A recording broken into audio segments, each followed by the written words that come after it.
O dispositivo vitimário tem a seu lado a força da palavra sem mediação, presente a si mesma e sem a necessidade de verificação externa. Diante de uma vítima real, sabemos imediatamente o que sentir e pensar. Desse status se apropria, transformando por transferência analógica uma desvantagem em vantagem. O líder vitimista, ele se torna alguém a quem lhe devem algo.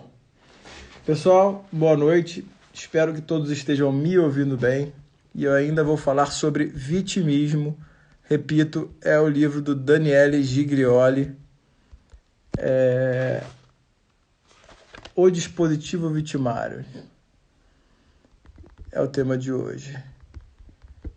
Vitimário. Vamos botar aqui, vocês estão me ouvindo bem?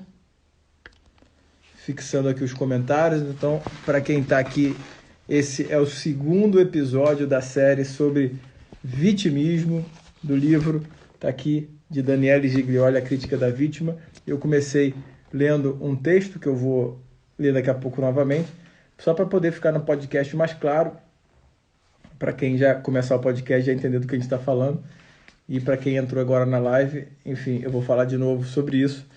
E eu estou falando sobre o vitimismo. E hoje vai ficar mais claro o que é e quão nocivo é o vitimismo. Lembrando, mais uma vez, em momento algum, eu estou me referindo a vítimas reais. Vítimas reais existem e falar de vitimismo não significa excluir as vítimas concretas e reais. Mas hoje a gente consegue entender um pouco, nas luzes do livro do Daniele Giglioli, o que é esse dispositivo vitimário. E eu vou tentar fazer um paralelo para a Faculdade de Medicina e falar de algumas experiências que eu vivo especialmente no Instagram em relação à faculdade. Olha só que interessante. O dispositivo vitimário tem a seu lado a força da palavra sem mediação, presente a si mesma e sem a necessidade de verificação externa. Diante de uma vítima real, sabemos imediatamente o que sentir e o que pensar. Isso é óbvio, né? Quando a gente vê uma situação de um crime, de racismo, enfim, de violência, de um crime, de fato, de um assassinato, de um estupro, de algo que fica muito claro que há uma vítima e há um agressor, né? A gente já sabe o que pensar, a gente já sabe o que sentir. Isso é muito evidente, também é evidente que essas situações muitas vezes são pegas pela mídia para conseguir audiência, né? Então, diante de uma vítima real, a gente sabe o que sentir, o que pensar. Isso é muito claro, né? Mas desse status, né, desse dispositivo, né, desse status, se apropria o vitimismo, né? O vitimismo, ele deixa de forma confusa essa relação, né, da vítima com o agressor, mas ele se apropria do sentimento despertado, e ele vive disso, trazendo uma desvantagem que ele tem, transformando essa desvantagem numa vantagem. Tá? Esse é o grande problema do vitimismo e é por isso que as pessoas que vivem entorpecidas no vitimismo, elas não progridem, porque elas pegam uma característica, uma qualidade delas, qualidade não no sentido positivo, mas uma característica delas, e ao invés de tentar lutar contra aquilo, ao invés de tentar melhorar, elas tentam transformar aquilo em vantagem, visto que o dispositivo vitimário ele gera necessariamente uma sensação no outro. Isso é muito importante. E aqui no livro ele continua falando, sobre isso, dizendo o seguinte: como se atrevem a discutir a minha dor, a minha inocência, as minhas próprias prerrogativas? Eu sou inquestionável, acima de qualquer crítica, senhor e mestre de seu olhar e de suas palavras. Vocês não têm direito a todos os enunciados possíveis, somente aos que me são favoráveis, do contrário, se degradarão a algozes. E agora está muito claro para vocês, com certeza, qual é o grande problema do vitimismo. Então, numa situação onde há uma desvantagem, tá? Essa desvantagem ela é colocada na perspectiva do dispositivo vitimário. O autor é Daniele Giglioli, o livro é Crítica da Vítima. Então, voltando aqui, agora fica muito claro isso, né? Alguém que tem alguma desvantagem, tá? Alguma desvantagem, o que é natural, a gente tem mesmo desvantagens em relação enfim, a outras pessoas, ou dificuldades, né? Alguém que tem alguma dificuldade. Eu, por exemplo, quando peguei para estudar anatomia pela primeira vez, eu lembro disso, inclusive o livro está aqui em cima, que é o Atlas de Anatomia do Netter. Eu peguei aquele livro e eu falei, cara, não vou aprender a estudar isso. Eu lembro que eu peguei o crânio, os acidentes anatômicos do crânio. Eu lembro que a primeira palavra que eu li foi zigomático, né? Eu, quando eu li zigomático pela primeira vez, eu falei, cara, eu estava estudando para passar no vestibular, pô. Então eu estudei biologia, estudei aquelas coisas todas. Na época, química, biologia e física pontuava muito mais, né? Então eu estudei muito mais química, biologia e física. Eu realmente era bom nessas matérias. E quando eu abri o Atlas de Anatomia e li ali arco zigomático, né? E vi todos os outros acidentes anatômicos do crânio, eu falei, ferrou, eu não vou aprender esse negócio. Tá, e essa é uma certa desvantagem, né? Essa é uma certa incapacidade daquele momento ali, né? De eu ter que me reconfigurar, sentar e estudar para memorizar aquilo. Então, de certa maneira, há uma desvantagem entre mim e alguém que já passou por aquilo.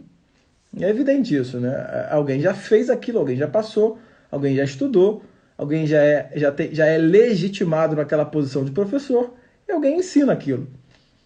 Em relação a este tipo de conhecimento, há uma diferença, uma assimetria entre mim e esse professor, né? O problema é quando você pega esse tipo de assimetria, tá, e coloca dentro do dispositivo vitimário. O que seria isso? A partir dessa assimetria que é real, tá, você vai usar o discurso vitimário para se apropriar das sensações despertadas pelas verdadeiras vítimas, tá, que existem, vou repetir aqui 1 milhão de vezes. Então existem as verdadeiras vítimas, e aí você usa essa sensação despertada a partir de um algoz em uma vítima, né, que causa ali um dano, e você pega essa sensação e coloca, pega e coloca dentro dessa relação assimétrica que existe entre você e a faculdade de medicina, por exemplo. Tá? Isso é um problema seríssimo, seríssimo, que invade o imaginário de uma parte dos alunos que não conseguem progredir justamente por causa disso. E aí entra... se eu sou psiquiatra, não. Se eu fosse psiquiatra, eu não ia estar falando essas coisas. Eu ia estar falando outras coisas. Enfim, eu dei uma alfinetada nos psiquiatras agora, não sei se vocês perceberam, mas enfim. Então, dentro desse dispositivo, usando o dispositivo vitimário a favor de uma assimetria, tá, o sujeito ele começa a se colocar em um ponto de vista onde o outro não pode se atrever a discutir a dor que ele sente. Tá? Olha que merda, né? Ou seja, claro que existe uma dor, né? É óbvio que existe uma dor. Sentar para estudar, abrir mão de uma série de desejos, abrir mão de uma série de sensações boas, né? Que a princípio é o que a gente espera de uma faculdade de medicina. É óbvio que isso aí causa uma dor. O problema é interpretar essa dor a partir do dispositivo vitimário. Né? Quando você pega esse dispositivo vitimário, que eu vou repetir, o que é o dispositivo vitimário? É quando você pega a sensação, né, despertada por uma situação onde há uma vítima real, ou seja, aconteceu um crime, aconteceu uma situação onde houve uma vítima, aquilo desperta uma sensação que a gente identifica imediatamente, e aí você pega essa sensação e transfere para o ambiente que você está, onde não há um algoz. Tá? Há apenas uma assimetria entre pessoas ou entre você e uma instituição, e essa assimetria ela vai, obviamente, te cobrar alguma coisa.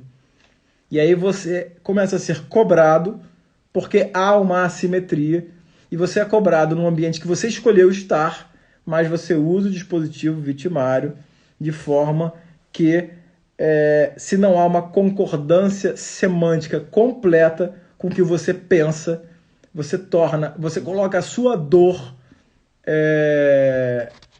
como o ponto central do argumento e transforma todos em algozes. Isso não acontece conscientemente, né, em todo mundo, né? Algumas pessoas sim fazem isso conscientemente, mas a maioria não, porque a maioria não tem nem intelecto para isso, né, para fazer, mas a maioria já está ali, né, entorpecida pelo vitimismo, então começa a colocar essa regra do dispositivo vitimário dentro das sensações que ela sente dentro da faculdade, por exemplo, e aí ela começa a se sentir no direito do ressarcimento. E aí a sua inteligência ela desce ladeira abaixo, né? Ela desce ladeira abaixo quando você começa a entender e acreditar que você deve ser ressarcido por algo. Você quer ver um exemplo disso, claro? Quando um aluno chega e fala que mas eu estudei muito para a prova, entendeu? Eu estudei, mas olha só, mas eu estudei muito, mas eu me dediquei muito, entendeu? Como se ter estudado muito fosse suficiente para que ele fosse ressarcido por isso, de alguma maneira. Olha, vocês têm que entender que essa história de que eu estudei muito, tá? Se você andar 15, 20 anos para trás, isso não estava no campo das conversas, né?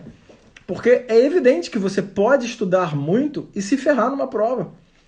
Você pode fazer tudo certo e dar tudo errado, né? Isso faz parte, né? Isso faz parte da vida, né? Tá, eu já estudei muito para um monte de prova e me ferrei. Isso já aconteceu mesmo. Já estudei pouco e me ferrei do mesmo jeito também, tá? Nunca estudei pouco e me dei bem, né? Isso acontece com uma certa... Isso não é o habitual, né? Mas você está entendendo como é que é um problema quando a gente coloca, né, o dispositivo vitimário à disposição dos nossos sentimentos numa situação onde não há um algoz e uma vítima? Tá? Não é meio claro isso? Que quando há ali uma relação hierárquica, né, assimétrica de ensino, é raro que exista de fato vítimas daquilo ali. Que normalmente o que acontece são situações, né, inerentes à vida acadêmica, que na imensa maioria das vezes, é responsabilidade do aluno, completa, total.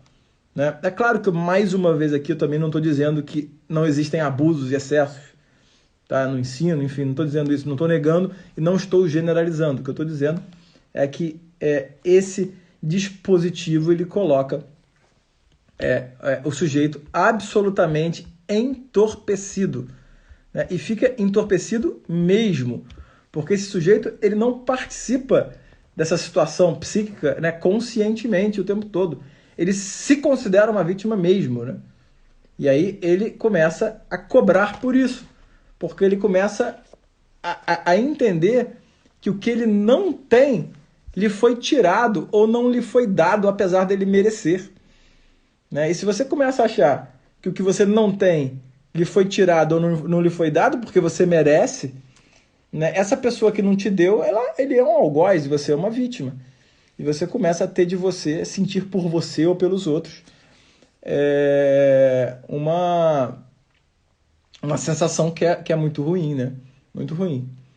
Beleza? No próximo eu vou falar sobre as lideranças, né, dos processos de vitimismo, que são interessantes, né? Existem algumas lideranças, algumas pessoas que assumem essa liderança e falam em nome dos outros, né? Por exemplo, eu vim aqui porque eu sou o único que tenho coragem. Aí a pessoa começa a falar em nome de... eu falo aqui em nome de não sei quem. É como se ele fosse o único ali, o líder, né, lutando contra uma situação de opressão que na verdade não existe, né? O Douglas falou, parece que se colocar como vítima acontece de uma maneira natural. Estar alerta o tempo todo contra isso é desafiador, mas necessário. Exatamente, cara. Né? Hoje, o Daniele Giglioli, ele fala, o livro dele, né, Crítica da Vítima, é muito interessante, porque é um livro que ele direciona para quem quer sair da posição do vitimismo, né? E é natural mesmo, né? A gente tá num ambiente, a gente vive num cenário contemporâneo onde perdeu-se um pouco a noção de hierarquia, né? Essa questão de um tem e outro não tem, né? Ou seja, um professor tem um conhecimento e tem uma posição, o aluno não tem. Isso não está muito claro, né? Isso foi perdido de alguma maneira. E muitas vezes o aluno se coloca numa posição de simetria onde não há E qualquer sensação que sai ali do que ele deseja, né, é colocada dentro da perspectiva vitimista. E isso destrói a inteligência, cara. Isso é uma destruição da sua inteligência. Isso você tem que entender. O Daniel de Gliori fala muito disso, né? Saia dessa posição, né? Tome frente dessas coisas, assuma. Assuma a sua posição para que você consiga crescer e assumir outras, né, posições hierárquicas quando, então, você vai poder, então, ter aquilo que você deseja, né? Mas depende de você, não depende dos outros. Beleza, galera? Um abraço a todos e até a próxima.